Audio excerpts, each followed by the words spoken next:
O'clock. Welcome, everyone. I call today's meeting of the Committee of Adjustment to order. We would like to acknowledge that we are meeting on the traditional lands and treaty territory of the Saugeen Ojibwe Nation, which includes the Chippewas of Nawash, unceded First Nation, and the Chippewas of Saugeen First Nation. We also recognize the Métis, whose ancestors shared this land and these waters. We extend our gratitude to all Anishinaabe and Métis peoples and their descendants, past, present, and future, who continue to care for and inhabit these lands and tend these waters.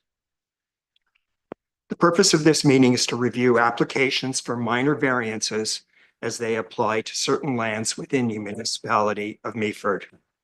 Let me first introduce the members of this committee. On my far right, Mr. David Cramp, Mr. Ed Ormsby, Mr. Cam Hall, who's the vice chair of this committee, and on my far left, Mr. Peter Tovell, and myself, Terry Williams. I am the chair. The municipal planning staff in attendance today, Denise McCarl, who's the manager of planning services and acts as secretary treasurer for this committee, and Helena Fascinato, planner. This committee is legally required to make decisions that conform to the Provincial Planning Act, as well as the existing county and local official plans. Based on those documents, as well as additional relevant correspondence, the municipal planning staff have prepared detailed reports and provided this committee with their recommendations. The committee is encouraged to share their thoughts about a proposed application. For those that may be joining us remotely via Zoom or are here in person, you will have the opportunity to speak should you wish to do so. I will call upon you at the appropriate time. It is also appropriate to ask any questions you may have as it relates to these applications. Your constructive comments to this committee will help us to make informed decisions on these applications. The applicant or their representatives will also have the opportunity to respond to any comments or questions raised by either the committee members or the public. Anyone wishing to receive notice of any decision today may do so by calling 519-538-1060, extension 1120, or through an email request to planning@meaford.ca. Now, before we begin, are there any changes to the agenda? No, Mr. Chair. Thank you. I would then ask if the committee members have had an opportunity to review the minutes of the last meeting. Are there any changes or updates necessary other than the one mentioned? Peter? Seeing none, may I have a motion then to approve the minutes? Cam, and seconded by Peter. All in favor? That motion is carried. Now, before we begin the public meeting, I must ask the members of this committee if they have any direct or pecuniary interest or anything of a general nature thereof as it relates to these files today. No. Seeing none, we will proceed. This is a meeting of the Committee of Adjustment to consider an application for minor variance under Section 45 of the Planning Act regarding 457518 8th concession in the municipality of Meaford. The requirement to hold this meeting is that there must be at least 10 days notice as prescribed by the Planning Act. Denise, can you please confirm to me that the notice was published and calculate that we have at least 10 days notice? And doing so, can you please summarize the application and provide us with any comments that have been received? Thank you, Mr. Chair. So notice was provided on June 5th, 2025, giving more than the required 10 days notice. This application is requesting a height increase in order to construct a detached accessory building on the property. A maximum height of 6.75 meters is requested where section 4.1.14 permits a maximum height of 5.5 meters for an accessory structure in the rural residential RR zone. So we've had a few comments received on the application. The historic Saugeen Métis reviewed the application and had no objection to the minor variance. Grey County comments noted that planning ecology staff had reviewed the application, and although the proposed building is adjacent to natural heritage features, that the location is also a previously disturbed area, and they expect any impact of the proposal to be negligible. An EIS is not required, and they had no further concerns. The Gray Sauble Conservation Authority noted that it appeared the proposed location of the structure may be showing right now slightly within the hazard lands area. Development is prohibited within the hazard lands area, and they recommend some minor adjustment to the location of the accessory structure may be required to avoid the hazard area. However, they are confident that that can be accommodated on the site and that they would require a permit from their office, and so they had no further concerns. Thank you. And that's the end. Elena, as the planner for this file, are there any additional information this time? Thank you, through you, Mr. Chair. So as Denise noted, the owners are looking to vary the height provisions for this detached accessory building on the lands. And then this is to provide an enclosed space to store a few larger vehicles on the property, so that the vehicles aren't damaged due to the winter weather, and that they're screened from view as well. And as Denise mentioned, Gray Sauble provided some comments there, whereas the North Spey River runs through a majority of the property, there are a lot of environmental protection lands. But the Gray Sauble Conservation Authority do feel confident that this site can accommodate the accessory building. And yeah, I have no other comments, but happy to answer any questions. Thank you. Have the committee members had an opportunity to examine the property and or review the file? And do you have any questions for the planning staff at this time? No. No. Does the applicant or their agent wish to make any statement at this time? Is there any members of the public that wish to make a statement at this time? Kristen? No, no. Yeah.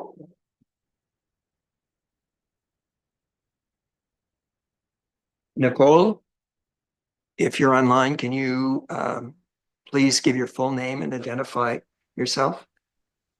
Yes, my name is Nicole Gray, and I'm the applicant of this application. Is there anything you would like to say to the committee before we make a decision? No. Thank you. Any questions from committee members? No. No. Denise, can you please provide us with the suggested decision and conditions of this variance? Thank you, Mr. Chair. So the recommended decision is that the Committee of Adjustment grant variance application number A05-2025 to permit the development of the lands in accordance with the site sketch, to permit a maximum height of 6.75 meters for the detached accessory building, where section 4.1.14 of the zoning bylaw permits a maximum height of 5.5 meters. And the condition would be that the proposed development occurs substantially in accordance with the site plan provided with minor variance application A05-2025 and the sketch in the decision. Thank you. Yeah, I have a motion then on the decision as read by the Secretary Treasurer. David and Ed, please. Any further comments, discussion? No. All in favor then of the motion? That motion is passed. Denise, can you please read out the next steps? So, Ms. Gray, just so you're aware, you can take down the sign on your property now, and I will provide a notice to you within a couple of days. So probably by Friday, I will circulate that to you by email. Thank you.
Thank you for your patience while you get paperwork done.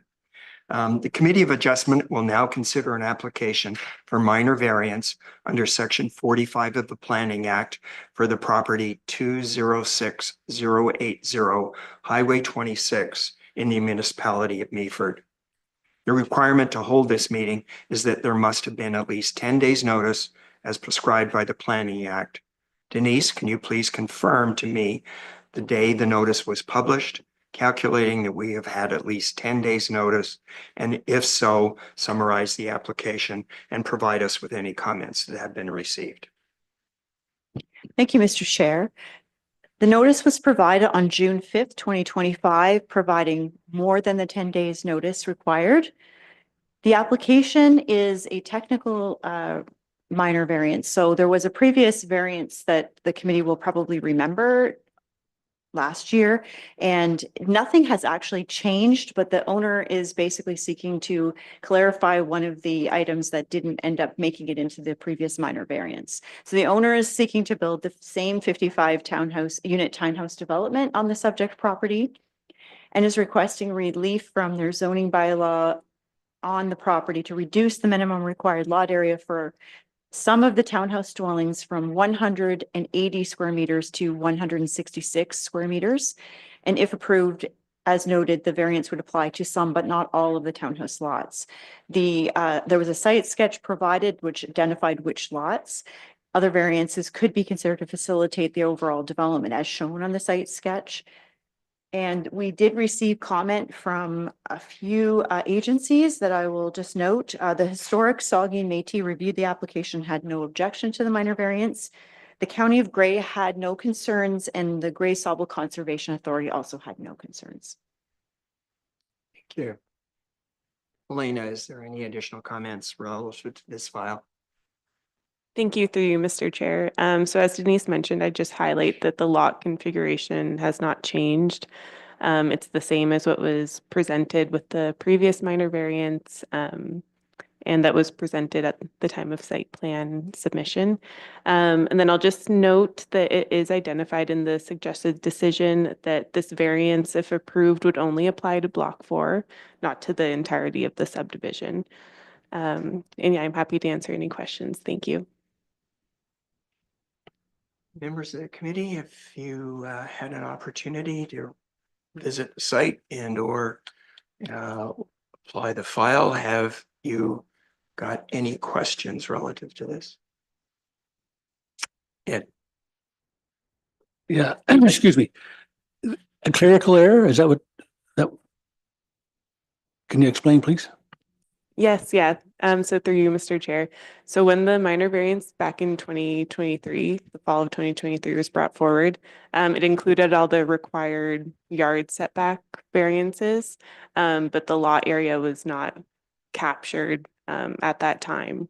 So it is still the same site sketch and all that, but it wasn't included as one of the variances requested at the time. But yeah, nothing has changed with the site layout.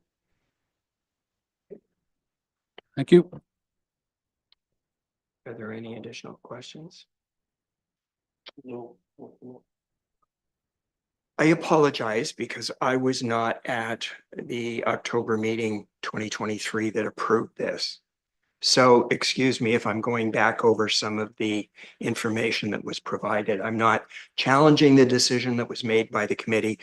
But I'm curious now that when you look at the site sketch, 82% of the lots require a variance of some sort.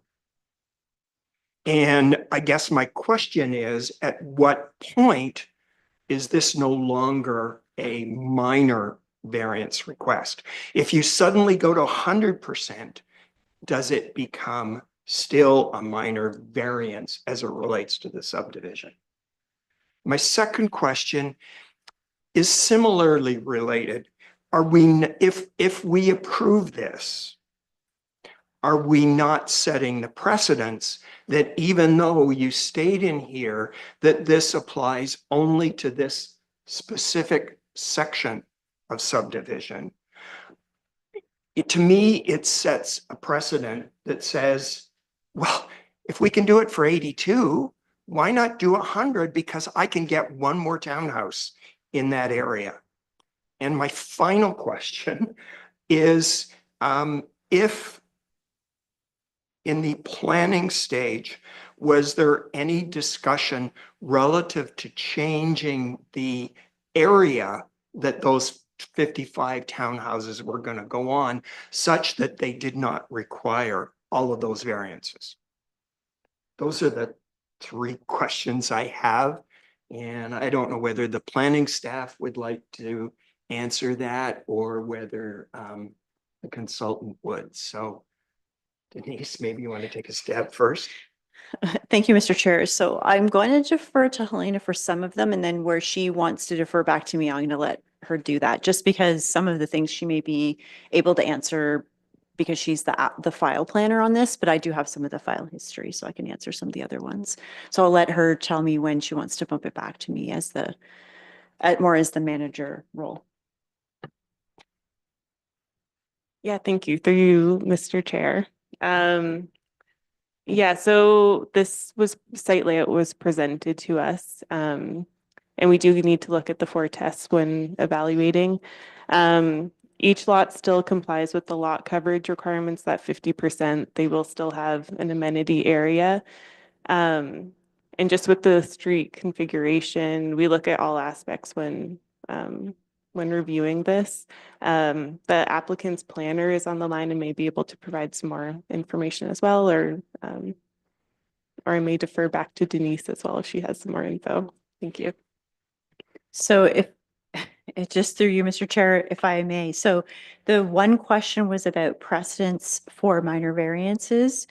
And I will say that there is no such thing as a precedence for a minor variance. So we've seen across the province many applications where there were multiple variances considered on one application, and those have held up that they were minor still. I haven't seen a limit on the number that could be asked, and I think because these will be individual houses, so they'll be some of them are receiving variances and some not. It makes sense that we're not making them go through, say, 20 variance applications, right? For the same, we're thinking about the amount of work needed by staff. So for them to apply for 20 applications for kind of the same thing on multiple of them, the amount of work and the amount of cost wouldn't make sense. It wouldn't be proportionate.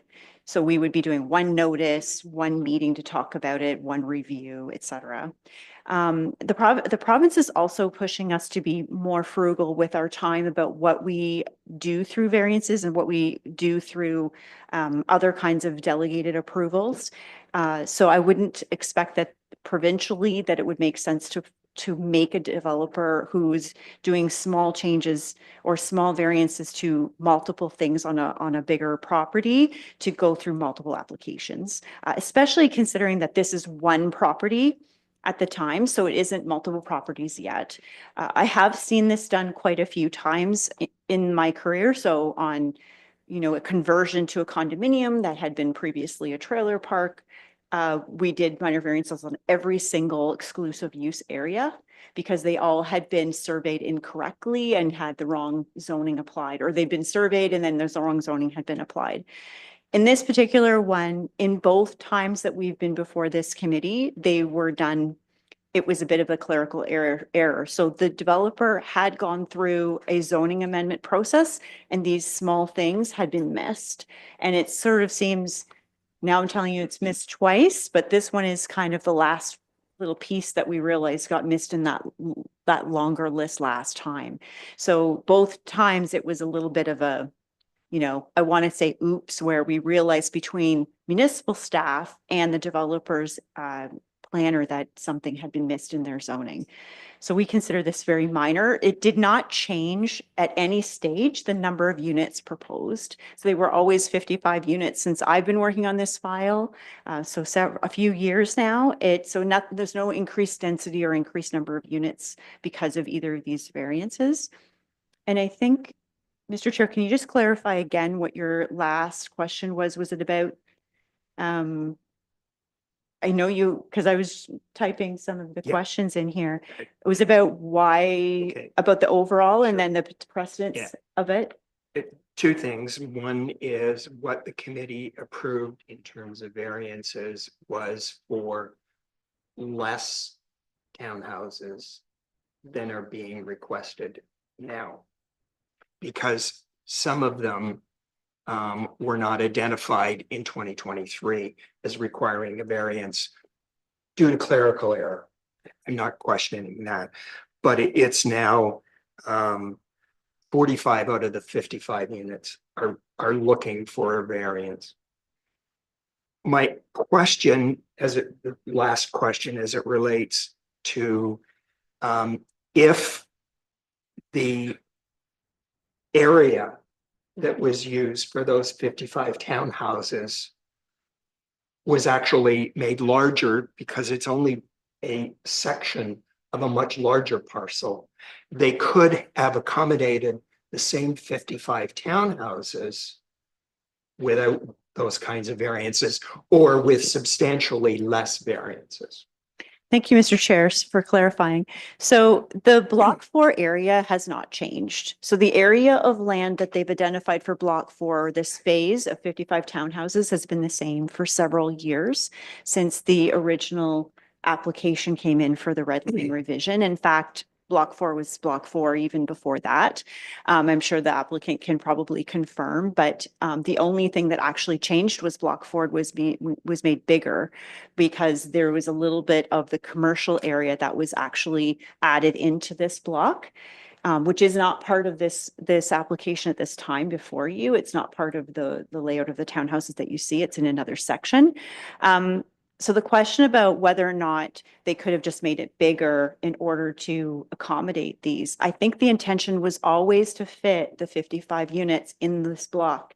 And the ask for the actual zoning that they got, so the special zoning that they were given, missed some of these items. It wasn't that anything had changed at any stage. It's just that when you ask for an exception zone, which is extremely common as we move forward through development, because of the fact that we do have some minimum density requirements for development now that we didn't have when we created the multi-residential zones like the RM zone.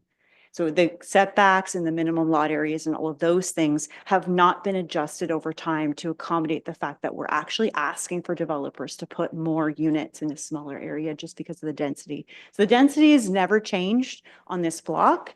It was more of, did every single unit have what it needed in the first time they came for the zoning amendment in 2021 or 2022? And then the answer is no, it was missed. So we take ownership of some of that between all of the planners who reviewed it. And so it was never on the table to change the size of that block to even make it bigger that I'm aware of, because there's so much work had went into creating these blocks in the first place through the design. Any members of the committee have any additional questions? No. Ed? Through you, Mr. Chair. So the only remedy would be 50 units instead of 55, or 52 or 54 units versus 55. Is that correct?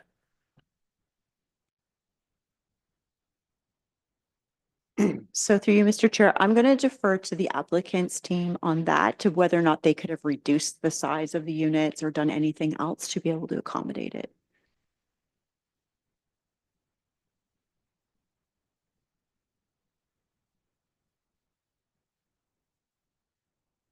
Mr. Chair, do you want to go to the applicant now? I know that the planner is online. Yeah, either the applicant or the planner. I'm Kristen Reddy, Georgian Planning Solutions. I'm the planning consultant. It's very weird that I'm just looking at a black screen and not the committee, but I have a couple of comments. Firstly, in relation to the amendment that we're asking for, not all of the lots are going to be the 160 size. Some of them vary and are closer to the 180. So it's not all of them that are smaller. And as you mentioned, Mr. Chair, the property size is very irregular. And so when we put in the parking and the roads, and there's some like tighter kind of corners that we needed to take into consideration in order to get the units in. And so just want you to take that into consideration when you're making your decision. Most of I think there's only a few of them that are in the 160s. Most of them are like 179.5. So they're almost the 180. So we're just asking, when you do a minor variance, you always ask for the smallest lot size. But in fact, they're not all 160. They're mostly 100. There's some of them that are 166, and most of them are 177 and 178. So we're close to that 180. So again, very minor in terms of size of the lot. And the smallest lot is essentially 45 square feet smaller than the other lots. So that's the first thing I just wanted to mention. Just give me a second here. I also wanted to note that from a variance perspective, when we're reviewing whether something is minor in nature, we always take into consideration where the scale of the request is marginal and that the proposed relief does not result in a greater adverse impact on adjacent properties, uses, or the area. And that we should consider the impact of the proposal on the adjacent properties and the compatibility of the proposal with the surrounding land uses in the area, which in this area are residential. So just wanted you to take that into consideration as part of your discussion. I'm, again, feel really weird staring at my name on the screen here, but if anybody had any questions, I'd be more than happy to answer any. Ed? Yes, good afternoon. Was it ever considered less units to fit into the property, or was that never a possibility? There's a couple of variables that are related to that. Thank you, Mr. Chair. The 55 units is the number of units that we have for allocation in terms of servicing.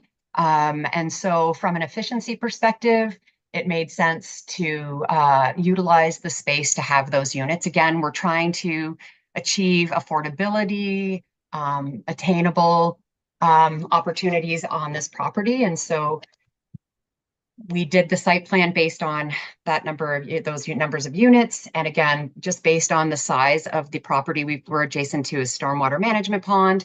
And so it did sort of make it a very irregular sized lot. This draft plan has been in place for quite some time. And so we are working to be efficient with the land and to achieve the best product on the property. So the units are all the same. It's just some have smaller little corners here and there just based on the road configuration. And as I mentioned before, most of the lots are pretty close to being 180. They're 177. And then the smallest one is 160. Any other comments? Thank you, Kristen. Now call upon the members of the public if anyone wishes to make any comments. Please, if you come to the podium, identify yourself and make sure that the microphone's turned on.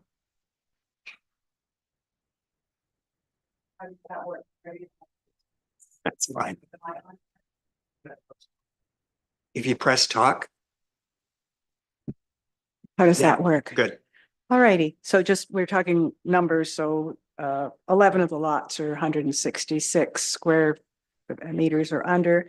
11 other lots are also underside. So that's 22 lots out of the 55, which don't meet the Z medium zoning definition that Meaford set as a standard.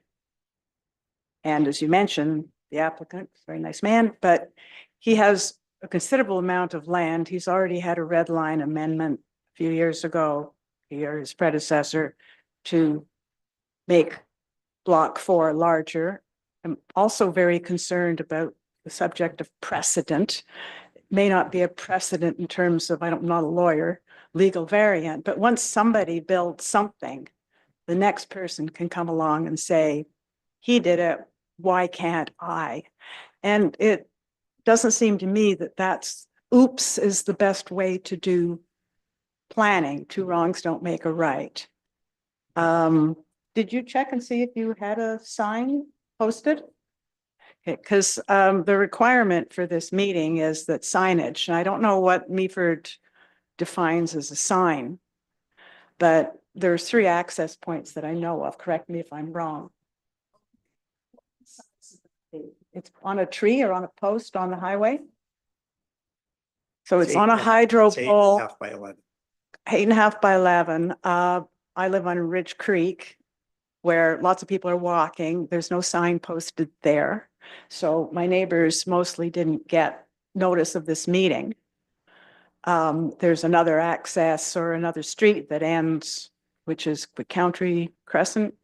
There's no sign put there. It doesn't cost a great deal of money to do 2 other signs if transparency and public involvement is what you are looking for. I would say that that's not what, I mean, a sign to be read on a highway, letters have to be 4 inches tall. That's what street signs are. So 8.5 by 11 is not really notifying the neighbors, the public. So that would be, and then the setbacks and the density, I don't know, because there are no lot sizes on any plan I could find online. So I've no way other than kind of in my head and using my calculator. I know that there's a 45%, or I've read, I don't know nothing. I've read that there's a maximum 45% coverage, lot coverage. So to say the plan isn't really changing because we're not changing any of the layouts, but it's already, many of the lots don't meet Meaford's own bylaw for this area in terms of setbacks. Setbacks are required in the rear yards to be 7 meters. What bits I could read, an awful lot of them aren't. So I question whether this is really a minor variance when it, as you pointed out, affects so much of the property. And I appreciate you've had 55 townhouses and now you have more, but it's now you don't have more. Sorry, first time I've ever done this. I'm not usually radical, but this just makes no sense to me. When somebody's already gone through a red line amendment and several variances. And minor variances, as I understand it, are for what the first item on the agenda was. I need to build something higher or wider, not I need to change the density of an entire subdivision. Thank you. I've got a lot of other things, but those are the main parts. I don't believe that the duty to inform the neighborhood was carried out to the best of the applicant and the town's ability. Thank you for your comments. The regulation requires that the information be posted and that the planning staff has sent out information to the neighbors within a certain geographical area of the limit. So the applicant has met the requirements and the planning staff has met the requirements that are there for communications. Yes, it could be at multiple locations, but by definition, it only needs to be posted at one and be visible. As it relates to the definition of minor variance, there certainly can be a range of opinion, and I will leave it at that. What you consider minor might not be what I would consider minor, or vice versa, but I do appreciate your comments. Is there any other members of the public that wish to state anything this time? Yes, please identify yourself. Dan Sinclair, I am the proponent of the application. I don't have a whole lot to add. To answer some of the questions that came up, we did look at other concepts. These are standard townhome sizes that you see throughout the province these days. And making the lots deeper would have resulted in a loss of units and would have put the project, at least on this block, into questionable point of whether it's viable or not. So I hope that can be taken into consideration. We're trying to build housing that is affordable in the community. Losing lots, changing layouts would result in much more expensive housing. That's all I have to add at this point, but I'm happy to answer any questions if anybody has any. Is any committee, Ed? Through you, Mr. Chair. Thank you, Mr. Sinclair. Are the other 3 sections similar to this one? Is there The four other blocks block? altogether? Yeah. They won't have this same type of housing on them, no. No? Okay. No. Peter? Through you, Mr. Chair. I noticed in the reading it, this whole site plan is still under site plan approval. Is that right? It's not been granted, the whole site plan development's not been approved We're, for the whole, it's noted here, it's still under site plan review. Correct, through you, Okay. Mr. Chair. So the subdivision is currently in the process of getting registered. And that has to happen before the site plan agreement gets registered to divide it into blocks, and then we can process the site plan agreement. And then this comes into play as well for zoning conformity. My question is, in fact, if we turn down the application, what impact would that have on the site plan development approval? Through you, Mr. Chair, it would have a substantial impact to having the 55 units with this layout. The site plan looks at the detailed design layout, which is this exact plan.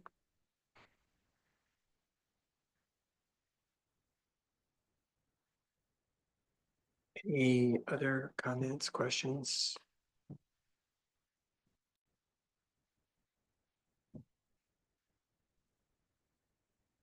I should point out that under this committee, variances were approved for the majority of these townhouses in 2023.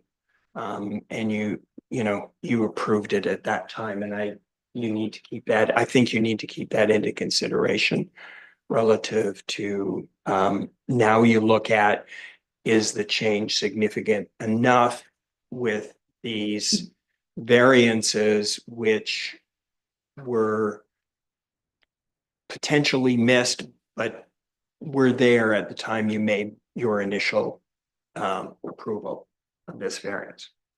So with that, Denise, can you please give us a suggested decision and conditions of this variance? Thank you, Mr. Chair. So the recommended decision is that the Committee of Adjustment grant minor variance application A06-2025 to permit the development of the lands in accordance with the site sketch shown on this decision as Schedule B, the same as the sketch you have in front of you there, and that to permit relief from the required minimum lot area for townhouse dwellings to facilitate the construction of 55 unit townhouse development within Block 4 of the Meaford Haven subdivision. And the condition is that the proposal shall occur substantially in accordance with the site plan provided with minor variance application A06-2025 and in accordance with attached Schedule B. So that is the schedule with the sketch in front of you. I'm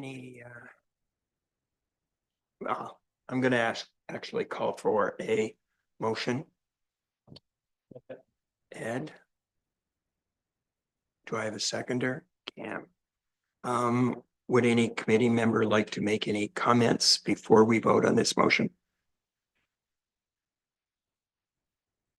Seeing none, then I will ask all those in favor of the motion as it was read. All opposed? That motion is carried. Denise, can you please outline the next steps? Thank you, Mr. Chair. So Mr. Sinclair's in the gallery there, and so, and his agent, Ms. Rennie is online, so to both of you can take down the sign now for the variance, and I will send out a notice of decision probably on Friday. Thank you, everyone.